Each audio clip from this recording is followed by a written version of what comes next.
Thank you, Ashley, for that report. I'd like to go a little bit more in depth into the latest details on this case by bringing into the conversation now legal affairs journalist Meghann Cuniff. Meghann, always good to see you. We did get an 18-count indictment today. I'm wondering, though, if there's anything in particular that stands out to you from this case.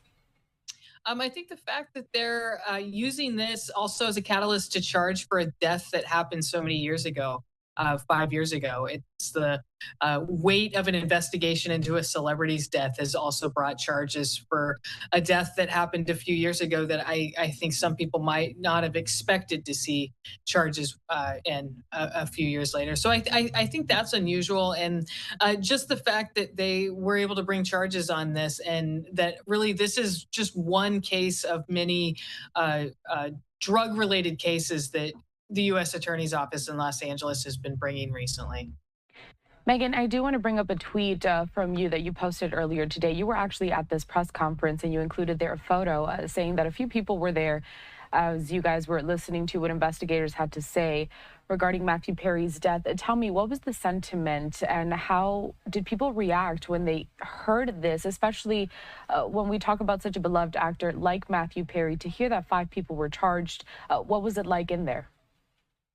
There were so many people there just waiting to hear what the news was, and it was kind of your typical tons of TV reporters and cameramen packed in there, some doing live shots right there. I don't think it was completely unexpected that there were going to be some charges related in this death, just with the information that we'd had so far. There had been reports of search warrants served and that kind of thing. But just hearing the number of people charged and all the details that came out, I was just a lot for everybody to take in. But also everybody there was there to do a job. So I don't think there was really any kind of emotional reaction in the room just because of that. But I mean, a lot of the people who were at the press conference do those a lot. But it's still the weight of what they were talking about was not lost on anyone.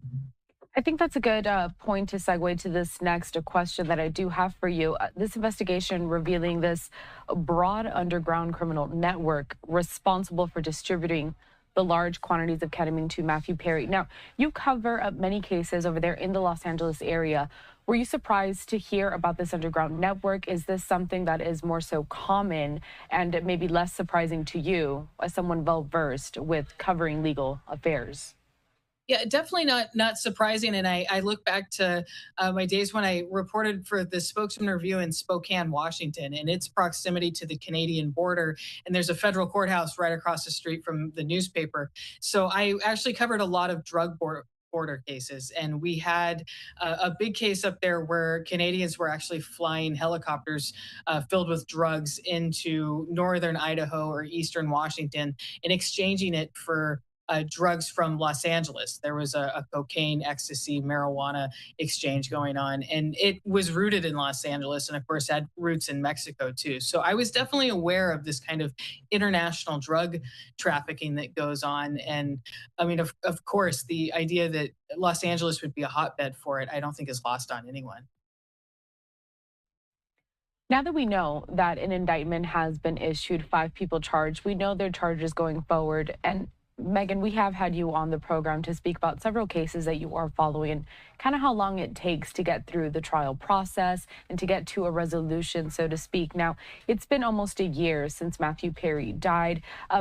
Taking a look at this timeline, how long do you think it's going to take before we, first of all, see this case in front of a judge, before we hear from witnesses, before we hear from the defendants? What do you think is going to play out over the next several weeks or months?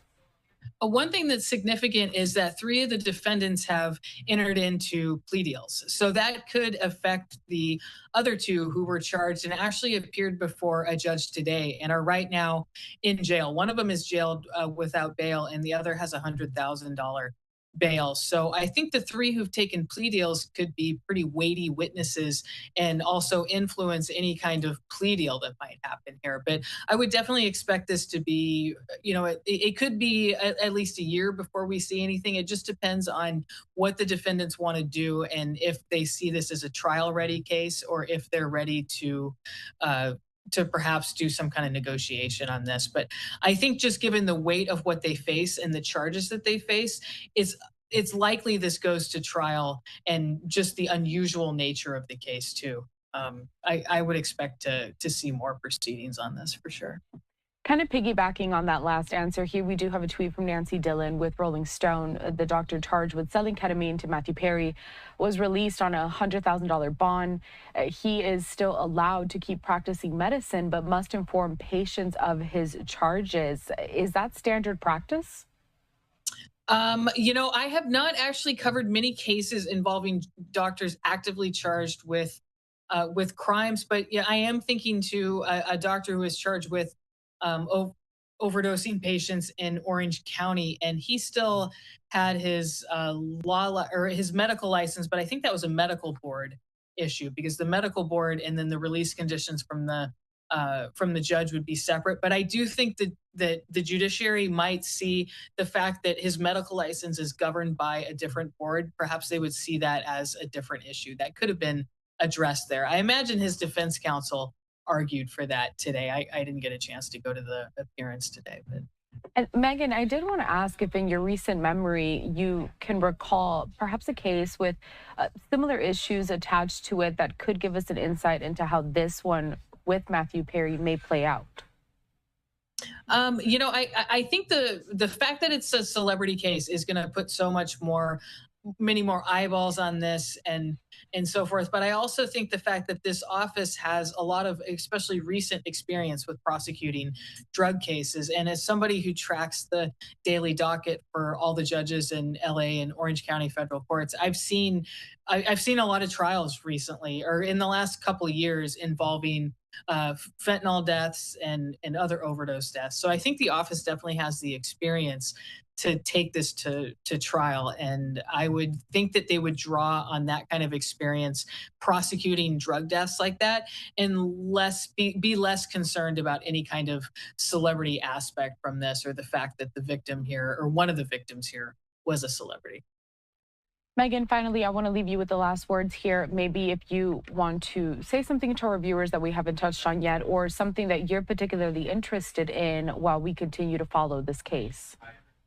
I'm particularly interested to see what kind of defense we see from the two who have their charges still pending. I mean, being in custody like that, and then having three people who, it looks like, just from the press conference and reading through the indictment, have some pretty incriminating information on the two who have not taken plea deals. It'll be interesting to see what the dynamics are moving forward, and if there's any indication of what the defense is going to be on this, and what we're going to see in terms of a resolution.